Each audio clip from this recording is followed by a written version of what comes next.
Hello everyone, this is Manoj. आप देख रहे हैं द क्वेस्ट।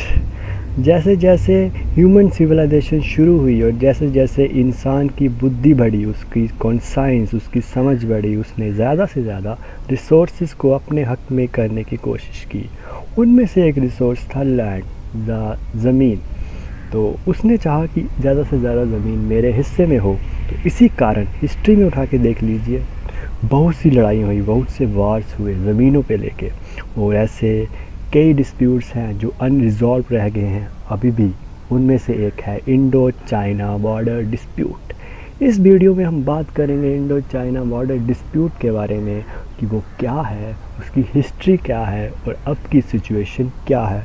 तो let's start now. Indo China dispute हमें तभी पता चलेगा जब इसकी बाउंड्री देखेंगे, बॉर्डर बाउंड्री जो कि डिस्प्यूटेड है। सो इंडिया शेयर करता है चाइना के साथ एक्सट्रीम ईस्टर्न रीजन पे, अरुणाचल प्रदेश रीजन में बाउंड डिस्प्यूटेड एरिया जो कि दिखाया जा रहा है रेड पोर्शन से, और नॉर्थ ईस्टर्न में जो कि रेड कलर में दिखाया जा रहा है अक्साई चिन, यहाँ पे डिस्प्यूटेड है। और मेनली सेंट्रल सेक्टर में भी कुछ एरियाज़ हैं जिस पे डिस्प्यूट है। तो मेनली इंडो चाइना के साथ ये 2-3 क्षेत्र हैं यहाँ पे डिस्प्यूट है। इस वीडियो में मेरा फोकस रहेगा सिर्फ लद्दाख के ऊपर, यानी कि अक्साई चिन के ऊपर कि वहाँ क्या डिस्प्यूट है, और जो अरुणाचल का डिस्प्यूट है वो हम अगली वीडियो में आपके साथ शेयर करेंगे। सो बिफोर इसकी बात करने से पहले अक्साई चिन की आपको पता होना चाहिए कि अक्साई चिन कौन से इलाके में है और ये इंडिया से कहाँ शेयर होता है। तो उसके लिए इस मैप को देखना पड़ेगा। जी हाँ, जम्मू एंड कश्मीर मैप। सो यहाँ पे मैंने पूरा मैप लिया, 1947 से पहले का मैप है ये। हालांकि इस पे बाउंड्रीज़ जो 1948 के बाद की भी दिखाई गई हैं, बट हम 1947 के पहले की बात करें जब एक रीजन था। आपको यहाँ पे कुछ रेंजेस दिख रही होंगी, माउंटेन रेंजेस दिख रही होंगी, उसके बारे में डिस्कस करना ज़रूरी है इस वीडियो को समझने के लिए। तो यहाँ पे आपको मिलेगा Karakoram ranges, series of ranges, Karakoram range जिसे कहा जाता था। और नीचे आपको मिलेगी लद्दाख की रेंज, जंस्कार की रेंज, और इसके वेस्टर्न साइड पे आपको यहाँ कहीं मिलेगी पीर पंजाल रेंज जो कि मैप में नहीं शो की जाए। और जो ये पोर्शन आपको नहीं दिखाया गया है यहाँ पे है कुनलुन माउंटेन्स, यहाँ पे है कुनलुन माउंटेन्स। और इसकी ज़रूरत क्यों पड़ी मुझे बताने के लिए आपको आगे पता चलेगा। नो, थोड़ी सी बाउंड्री को देख लेते हैं। 1947 के बाद जब इंडिया आज़ाद हुआ, उसके बाद यहाँ पे एक लाइन ऑफ कंट्रोल बन गई इंडिया और पाकिस्तान के बीच में। और ये जो पार्ट था वाइट में, यह है Indian administrator Jammu and Kashmir. और इसके वेस्ट में आपको मिलेगा आज़ाद कश्मीर, नॉर्थ में मिलेगा गिलगित बाल्टिस्तान जो कि कहा जाता है पाकिस्तान ऑक्युपाइड कश्मीर। और इसके इस साइड पे जो हमारा मेन टॉपिक है अक्साई चिन, यहाँ पे है लाइन ऑफ एक्चुअल कंट्रोल, जिसकी हम आगे चल के बात करेंगे कि भाई ये है क्या लाइन ऑफ एक्चुअल कंट्रोल। और यहाँ पे जो वेस्टर्न साइड है वहाँ तो हम लाइन ऑफ कंट्रोल कहते हैं और यहाँ पे लाइन ऑफ एक्चुअल कंट्रोल कहते हैं। तो क्या चक्कर है। और देखने वाली बात ये है कि यहाँ पे अक्साई चिन जो कि येलो पोर्शन में दिखाया गया है कि नीचे से कट जाता है और फिर से वहाँ पे येलो पोर्शन आ जाता है, यानी कि इस रीजन में भी डिस्प्यूट हुआ है। सो स्टार्ट करते हैं हिस्ट्री से, आपको मज़ा आएगा सुनने में, मैं उम्मीद करता हूँ। नाउ थोड़ी सी हिस्ट्री, हम ज़्यादा नहीं जाएंगे डीप में, बट थोड़ा सा जानना तो बनता ही है। नाउ सीन क्या है, 1526 ईस्वी में आते हैं मुगल्स, राज करते हैं। कब तक आप कह सकते हैं, जो मेनली राज था उनका वो 1707 तक था, जो कि लास्ट मुग़ल रूलर औरंगज़ेब के ज़माने तक था। उसके बाद कुछ रूलर्स आए बट वो इतने इफेक्टिव नहीं थे, तो वहाँ तक था। इसके बाद जो नॉर्दर्न पोर्शंस थे इंडिया में, वहाँ पे सिख एम्पायर अपराइज हो रही थी, सिख एम्पायर अपराइज हो रही थी नॉर्दर्न पोर्शन में, जो कि लाहौर, अमृतसर, जम्मू एंड कश्मीर, इस इलाके में सिख रीजन अपराइज हो रहे थे। और इसके साथ सीन में और क्या है, वी हैव ब्रिटिशर्स जो आ चुके हैं 1608 में इंडिया में आ सके, उनका भी बहुत बड़ा रोल है, उनका ही रोल है इसमें। और एक और हैं, जी हाँ, जो आप मैप को आप देख लीजिए, ये बहुत ज़रूरी है ये भी समझना। एक और है इस साइड हैं, वो हैं अफ़गान्स, ये भी वार्स वगैरह होते रहते हैं इनके साथ, अफ़गान के साथ। और इस साइड है क्विंग चाइनीज़ डायनेस्टी। ऊपर देखिए तो रशिया भी एक्सपेंड कर रहा था एक बहुत बड़ा एरिया लेके। नाउ होता क्या है, जब सिख एम्पायर अपराइज करती है और जो अपने पीक पे पहुंचती है, तो उनके अफ़गान के साथ वार होते हैं। अफ़गान जो कि यहाँ से वार करते थे वेस्टर्न रीजन से, वहाँ पे उनसे लड़ाई होती रहती है। इसके कारण सिख हो जाते हैं कमज़ोर। अब ब्रिटिशर्स कहाँ से आते हैं इसमें बीच, देखिए जब इंडिया में ब्रिटिशर्स आए तो उन्होंने अपनी कॉलोनीज़ बनाना स्टार्ट किया गया। उनका मेन मोटो था डिवाइड एंड रूल, इनको कुछ नहीं पता, इनको बांटो और रूल करो, ठीक है। और हमारे राजा बट भी गए क्योंकि इतनी समझ नहीं थी, आपस में ही लड़ते रहते थे। तो इन्होंने ब्रिटिशर्स ने कुछ ऐसी पॉलिसीज़ इनके ऊपर थोप दी, सब्सिडायरी अलाइंस हो गए, पैरामाउंटेसी हो गए, कि हम आपकी डिफेंस लाइन को प्रोटेक्ट करेंगे, बदले में आप हमको तनख्वाह देंगे। ये इनकी पॉलिसी थी ब्रिटिशर्स ने, और हमारे राजाओं ने मान भी ली। तो होता क्या है, जब अफ़गान और सिख के वॉर होते हैं तो सिख हो जाते हैं कमज़ोर और आ जाते हैं ब्रिटिशर्स कब्जा करने के लिए, और हो जाती है साइन ट्रिटी ऑफ लाहौर, बोल रहा था मैं, 1846 में होती है। और अब आ जाते हैं ब्रिटिशर्स सीन में, और वो ले लेते हैं वहाँ पे इंडिपेंडेंट रूल, ठीक है। बट ब्रिटिशर्स सेंटर में रहते हैं, दिल्ली में रहते हैं, और वहाँ पे रूल करने के लिए छोड़ जाते हैं वहाँ के डोगरास को, जो कि काम करते थे सिख एम्पायर में। सो ये था सीन, ठीक है। 1846 के बाद ब्रिटिशर्स आते रहते हैं। अब मेन प्रॉब्लम थी कि देखिए नीचे तो कोस्ट लाइन है भाई, ये मैप था जो 1900 का मैप है आपके सामने, तो तब तक ब्रिटिश ने सब कुछ ही जब्त कर दिया था। जो पहला मैप मैंने बताया था ये 1820 का था, तब तक ये नीचे वाला पोर्शन ही था इंडिया के ब्रिटिशर्स के बाद।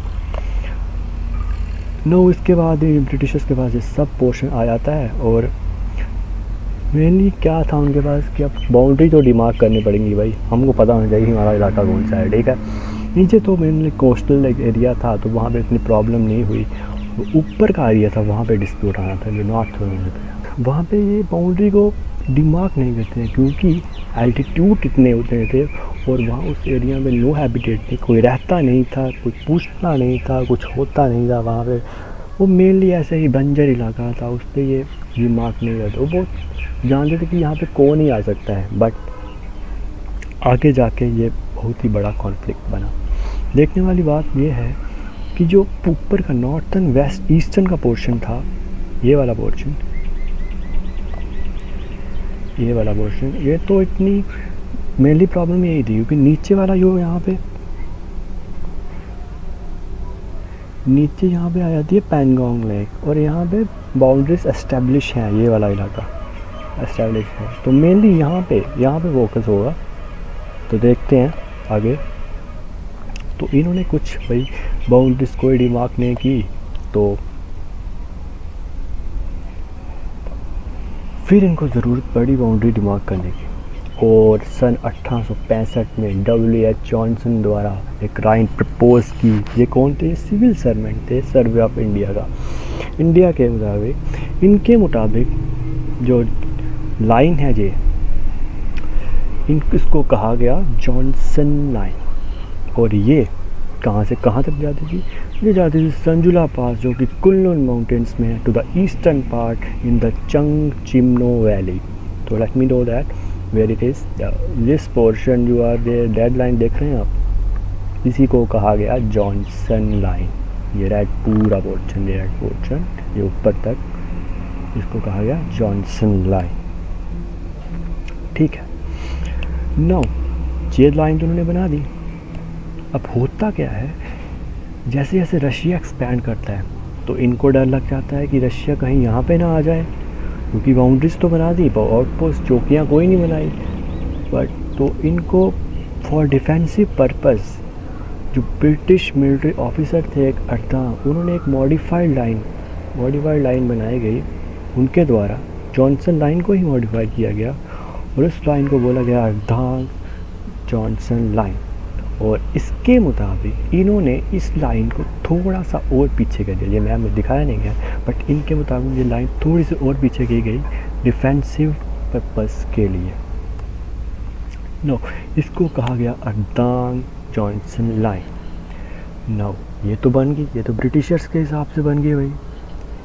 अब ये चाइना को भी दिखानी पड़ेगी, और चाइना में दिखाएं कैसे? वहाँ पे इंटरनल कोलैप्स चल रहा था, वहाँ पे चल रहा था डंकन रिवॉल्ट।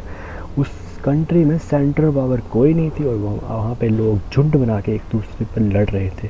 मेनली वहाँ पे जो रिवॉल्ट हो रहे थे वो हो रहे थे नॉन मुस्लिम और मुस्लिम कम्युनिटी में, कुछ छोटे मोटे इशूज़ लेके लिए, और वहाँ पे कुछ सेंट्रल पावर नहीं थी, तो ये लाइन उनको नहीं दिखाई गई। और बाद में जो चाइना द्वारा इस लाइन को नहीं माना गया क्योंकि उनको ये दिखाई ही नहीं गई। बट ब्रिटिशर्स ने मान चुके थे कि ये अर्दांग जॉनसन लाइन ही हमारी बाउंड्री है और इसके मुताबिक जो इसके अंडर एरिया आता है वही हमारा है।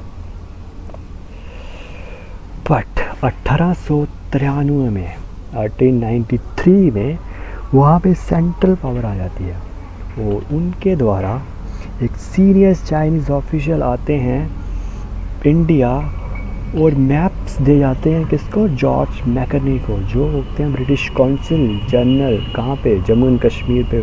को मैप देखिए कि देखिए भाई, ये है हमारी लाइंस, आप जो बता रहे हैं जॉनसन लाइन वो नहीं है, ये हम इसको मानते हैं और इसे मानिए। और इन्होंने मान भी लिया था इसे। 1899 में ब्रिटिशर्स ने एक और लाइन पब्लिश की जिसे कहा गया मैककार्टने मैकडॉनल्ड लाइन, जो कि फाइनली डेवलप की गई थी मैकडॉनल्ड द्वारा। और इसके मुताबिक ये जो आप डॉटेड पोर्शन देख रहे हैं ये थी वही जॉनसन लाइन जो पहले दी गई थी। अब इसके मुताबिक जो आप ग्रीन लाइन देख रहे हैं ये है लक्सांग रेंज, ये भी एक माउंटेन है, सीरीज ऑफ माउंटेन है ये। और इस माउंटेन रेंज के जो अंडर है, जो मतलब कि लेफ्ट जो इंडिया के साइड आती है वो इंडिया की ज़मीन है, मतलब कि इसके जो अंदर आती है, जो इंडिया जो बाहर है वो चाइना की ज़मीन है। मैककार्टने मैकडॉनल्ड लाइन के नाम, और ये प्रदान की गई मैककार्टने द्वारा चाइना को। और वो मान गए, वो कह रहे हैं हाँ अब तो यही है और हम इसे बाउंड्री मानते हैं, ठीक है। सो मैककार्टने मैकडॉनल्ड लाइन अभी आ चुकी है सीन में। तो अब तक दो लाइंस, एक जॉनसन लाइन एक मैकडॉनल्ड। मैककार्टने जॉनसन लाइन कहती है कि एक्साइज इन इंडिया का है और ये मैकडॉनल्ड लाइन कहती है नहीं भाई वो तो चाइना का है। देखते हैं आगे क्या होता है। 1908 तक तो ब्रिटिशर्स पागल ये दोनों लाइंस ही मैप पे यूज़ करते हैं, अपने ऑफिशियल मैप पे ये दोनों दिखाते हैं कि ये हम इसको भी मानते हैं इसको भी मानते हैं। बट चाइना में एक बार फिर से सेंट्रल पावर कोलैप्स हो जाती है 1911 में, उनका कोई फिर से रिवॉल्ट चल रहा होता है बीच में। तो जब ये पावर कोलैप्स होती है तो ब्रिटिशर्स कहते हैं कि नहीं अब तो जॉनसन लाइन को प्रायोरिटी देंगे, वही है हमारी लाइन, ठीक है, उसके आगे जो एरिया आता है वही है हमारा, ठीक है, और उसे ही कहा जाएगा। बट इसको थोड़ा सा एडजस्ट किया गया, जॉनसन लाइन को थोड़ा सा इन्होंने एडजस्ट कर दिया, वो मैं आपको दिखा रहा हूँ। ये आप देख रहे हैं, ये इन्होंने थोड़ा सा इसको नीचे लिए गए और ये लाइंस बार्स देख रहे हैं, ये एरिया भी इतने तक लाए गए, संजुला पास से थोड़ा सा नीचे ले आए गए और यहाँ तक, और ऐसे करके ऐसे ऐसे ऐसे करके ये बाउंड्री, ये ऊपर वाला पोर्शन अब ये इन्होंने छोड़ दिया। और भाई देखने के बाद देखिए 1917 से लेके 1933 तक तो चाइनीज़ मैप भी ये शो करते थे कि हाँ भाई जॉनसन लाइन ही है बाउंड्री इंडिया और चाइना के बीच में, और ये अक्साई चीन इंडिया के पार्ट है, ये चाइनीज़ मैप खुद शो करते थे। बट इनका रवैया बदल जाता है बाद में, तो ब्रिटिशर्स द्वारा गलती क्या की जाती है कि वहाँ पे कुछ कोई उस एरिया में जो आउटपोस्ट कोई नहीं रहते, मतलब कोई चौकी नहीं, कोई फोर्ट नहीं, कोई सोल्जर्स नहीं, कोई रहता नहीं वहाँ पे, तो कैसे मान लिया जाए कि किसका एरिया है। नो, ये उनके द्वारा गलती है, उनको खुद नहीं पता चलेगा कि हमको आउटपोस्ट जरूर बनानी थी, और यही आगे जाकर कॉन्फ्लिक्ट बना। नो 1947 को भाई इंडिया हो जाता है आज़ाद, और अक्साई चीन मान लेता है कि इंडिया का पार्ट है, जो कि इंडियन गवर्नमेंट द्वारा माना जाता है, क्योंकि रेफरेंस तो वही ले रहे थे वो जो ब्रिटिशर्स की थी। तो बट इंडिया थोड़ा सा उसको एडजस्ट करते हैं, कुछ नहीं एडजस्ट करते हैं, बस उसको थोड़ा सा मोड़ देते हैं नीचे को, जैसे वही थी जो मैंने बताया था आपको, वही थी, थोड़ा सा नीचे से मोड़ते हैं, जो साउदर्न जो रीजन आ रहा था, यानी कि ये जहाँ से थोड़ा सा मोड़ देते हैं इसको। इंडियन गवर्नमेंट द्वारा भाई वही गलती की गई कि उन्होंने भी डिमार्क नहीं किए गए, कोई आउटपोस्ट नहीं बनाए गए उस रीजन में, और बस मान लिया गया भाई पेपर्स में कि यही है हमारी लाइन, और इसको ही हम मानते हैं बाउंड्री। बट चाइना का कोई भरोसा नहीं था, वो पहले भी ऐसा था और अब भी ऐसा है। उन्होंने क्या किया, उन्होंने कर दिया भाई 1950 में, क्योंकि अब चाइना भी हो चुका है इंडिपेंडेंट, वहाँ भी बन चुकी है गवर्नमेंट, ये बनाना चालू कर देते हैं एक रोड जो कि जोड़ता है किसको, जिंगजैंग जो कि प्रोविंस है चाइना के, और तिब्बत, वेस्टर्न तिब्बत के साथ ये जोड़ देता है, तिब्बत प्लेट्यू जो उसके साथ जोड़ना स्टार्ट कर देता है, 1200 लंबा किलोमीटर रोड। और ये ख़ास बात ये थी कि 180 किलोमीटर अंदर ये बना रहे थे जॉनसन लाइन के। ये मानते थे कि हम नहीं मानते वो तुम्हारी जॉनसन लाइन, हम तो मैकडोनल्ड लाइन मानते हैं और उसकी अकॉर्डिंग चल रही है। बट इंडिया कहता था नहीं भाई, अक्साई चिन्ह हमारा है। और बात ये है इंटरेस्टिंग कि इंडिया को पता कब चलता है, 1958 में इंडिया को जाके पता चलता है कि भाई ऐसा कोई रोड बना रहे हैं वो, जो कि चाइनीज़ मैप में पब्लिश हुए तब पता चलता है, ऐसे इंडिया को नहीं पता चलता था। ये मैं कहूँगा कि इंडिया की उस वक्त फॉरेन पॉलिसी बहुत ही ख़राब थी, और होगी भी, क्योंकि उस वक्त पीएम थे जवाहरलाल नेहरू, और सबसे मोस्ट ब्लंडर्स किए हैं उस आदमी ने इंडियन हिस्ट्री में। और मैं तो कोई मेरे दिल में रिस्पेक्ट नहीं है उसके बंदे के लिए, क्योंकि जो मेजर डिसीजन थे वो जो हमको अभी फ़ायदा दे सकते थे वो उसने लिए ही नहीं है, चाहे वो वीटो पावर की बात की जाए ना, छोड़िए। तो चाइनीज़ पीएम ने ये कहा उस वक्त कि भाई हम तो मैकडोनल्ड लाइन के तो चलेंगे, और बॉर्डर कोई लिमिट नहीं किया गया था जॉनसन लाइन द्वारा, और ये टेरिटरी इंडिया में ये टेरिटरी हमको बिलोंग करती है एक्साइज जिन वाली, और ये हमें दे दो। और इसके बाद कॉन्फ्लिक्ट बढ़ता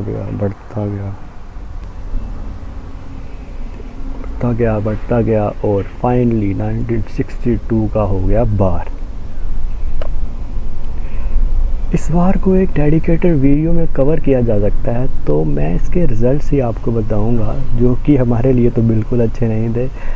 इंडिया ने लॉस्ट कर दिया अक्साई चीन को, चाइना को, और एक लाइन ऑफ एक्चुअल कंट्रोल बना दी गई, जो कि मैककार्टनी मैकडोनल्ड लाइन की रेफरेंस से थी, जाने की वही अक्साई चीन इनका है।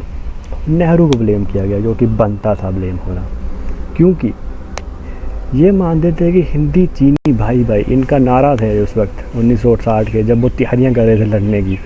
हम नहीं, वो तो नहीं करने वाले हम पे युद्ध वाला अटैक, बट हम मज़े में हैं, कुछ नहीं है ऐसी बात।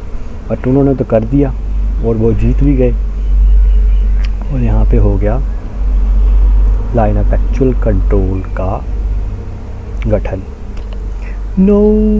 Line of actual control, line of control, दो चीज़ें आती हैं जब जम्मू एंड कश्मीर की बात की जाए। तो लाइन ऑफ कंट्रोल है इंडिया और पाकिस्तान के बीच में, और ये मानी जाती है ऑल ओवर वर्ल्ड। ये है, यहाँ पे बॉर्डर्स बने हैं, तारें लगी हुई हैं यहाँ पे, और ये लाइन ऑफ एक्चुअल कंट्रोल, ये बॉर्डर दुनिया द्वारा नहीं मानी जाती है, और ये सिर्फ यहाँ पे कोई बॉर्डर्स नहीं है, सिर्फ पोस्ट बनी है, कोई तारें नहीं लगाई हैं इन्होंने ऐसे ही। इसलिए आप देख लेते हैं कि सोल्जर्स कभी उधर जा रहे हैं, कभी इधर आ रहे हैं, और इसी कारण चाइनीज़ सोल्जर इंडिया में आते, कभी इंडिया के सोल्जर वहाँ चले जाते हैं, और ऐसे ही कॉन्फ्लिक्ट्स होते रहते हैं वहाँ पे। तो देखने वाली बात है कि वहाँ पे कोई अभी तक बंदूक नहीं चली है, क्योंकि इतना सीरियस है नहीं मैटर जितना हम दिखाया जाता है। तो ये था 1962 के वॉर का रिज़ल्ट। और इसके बाद से वही कागज़ों में पीस एग्रीमेंट्स करो कि कुछ नहीं भाई हम नहीं करेंगे, बट ग्राउंड लेवल पे क्लैशेस होते रहते हैं, सोल्जर्स के इंजरीज वगैरह होती रहती हैं। रिसेंटली अब 2017 में जो डोकलाम का हुआ था वो तो बहुत ही ज़्यादा मैं कहूँगा हाइप में था, जबकि इंडियन ने अपना हेलीकॉप्टर भी, वो हेलीकॉप्टर नहीं कहते, वो एक फाइटर प्लेन भी वहाँ पे उतार दिया था। तो वो थोड़ा डिस्प्यूट बना था, उसके बाद होते ही रहते हैं वहाँ पे डिस्प्यूट। और इनके द्वारा बहुत कॉन्फिडेंस बिल्डिंग मेजर्स लिए जाते हैं कि हम आपकी टेरिटरी में नहीं आएंगे, आप हमारी टेरिटरी में नहीं आएंगे, बट जाते हैं सोल्जर्स, घूमने फिरने जाते हैं वहाँ पे आप। और इसके बारे में थोड़ा जाना जाते हैं तो एक वीडियो आई है अभी लेटेस्ट गौरव आर्या की, मेजर गौरव आर्या का आप लोग जानते होंगे उसे। उन्होंने इसमें बताया है लाइन ऑफ एक्चुअल कंट्रोल में क्या सीन है उधर, कैसे रहते हैं सोल्जर्स वगैरह। तो वो ज़रूर देखिएगा, आप सर्च मारिएगा आप गौरव आर्या लेटेस्ट वीडियो वो चाइना, तो उसमें आप देख सकते हैं। नो ये था पूरा सी लद्दाख रीजन का, अक्साई चिन का। नेक्स्ट वीडियो में मैं आपसे बात करूंगा सिक्किम रीजन का, अरुणाचल प्रदेश का। वो हम एक वीडियो में कवर करेंगे, अलग वीडियो में, नहीं तो बहुत लंबी वीडियो ही आएगी। So thank you for watching. If you like it you can share it, so I think you should share it. Okay.